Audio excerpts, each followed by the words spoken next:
Hi, my name is Karis Jagger. I'm the executive producer of High on the Hog. Hi, I'm Fabienne Toback, and I'm an executive producer on High on the Hog. I think a lot about food, how it connects us through time, across geography. So good.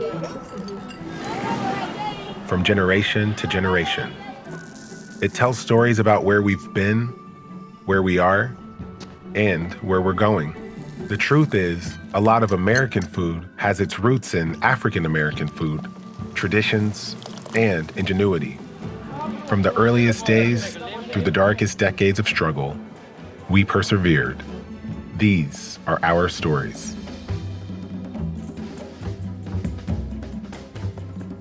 High on the Hog is a 4-part documentary series about the history of African Americans told through the lens of food. The inspiration was through a friend who sent me the cover of the book and said, read this book, it'll change your life. I sat down in one sitting and read the book and was blown away by all the information that I did not know about the African American influence on the American kitchen and American culture. It was around the time of Michael Brown and Ferguson, and we wanted to make something deeper and a little bit more resonant. And when the book showed up in our lives, we realized, this is it. These are stories that needed to be told. And when you look at a story like this through the lens of food, everyone eats.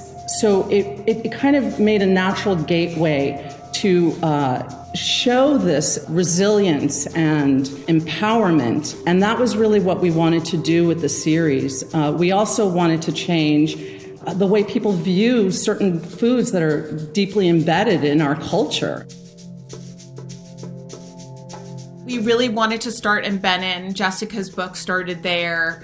I think there's not a lot of people aren't familiar with that country and that space. And Charleston was so important in terms of the story of the Carolina Gold Rice.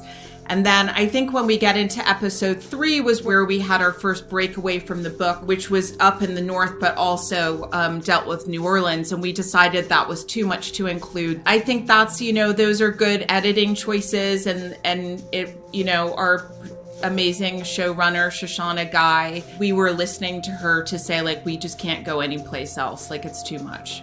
So, and it's a team effort. You have to listen to everyone on your team and respect people's ability to intake too much information is overwhelming. Being in Africa was it was truly life-changing experience. And then it was the culmination of a seed of an idea.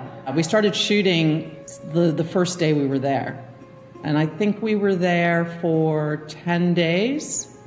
There were 2 cameras. It was pretty lean. I think we were a crew of 10, including us. So that's not that big. It rained a lot. And we were... But we would just think holy mackerel, is this ever going to let up? And then it would, miraculously. And then we would run to the market and shoot. And that and the language was what Fabienne and I both speak French, but most of everyone else on the crew didn't. So we were doing a lot of translating. As a research for the series, we started a food blog called Hey Sista.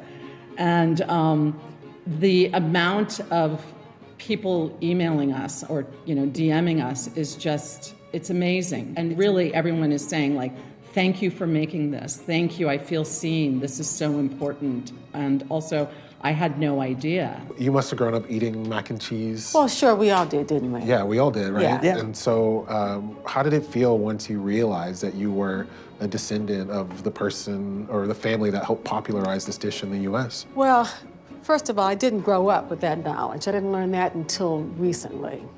And now that I know that, I'm wondering where my royalties are. Thank you. We're all wondering that, actually. Yeah. And beyond that, listen, it's really an honor. I'm lucky enough to know that history. But every Black American has something like that in their backgrounds. They just don't know it.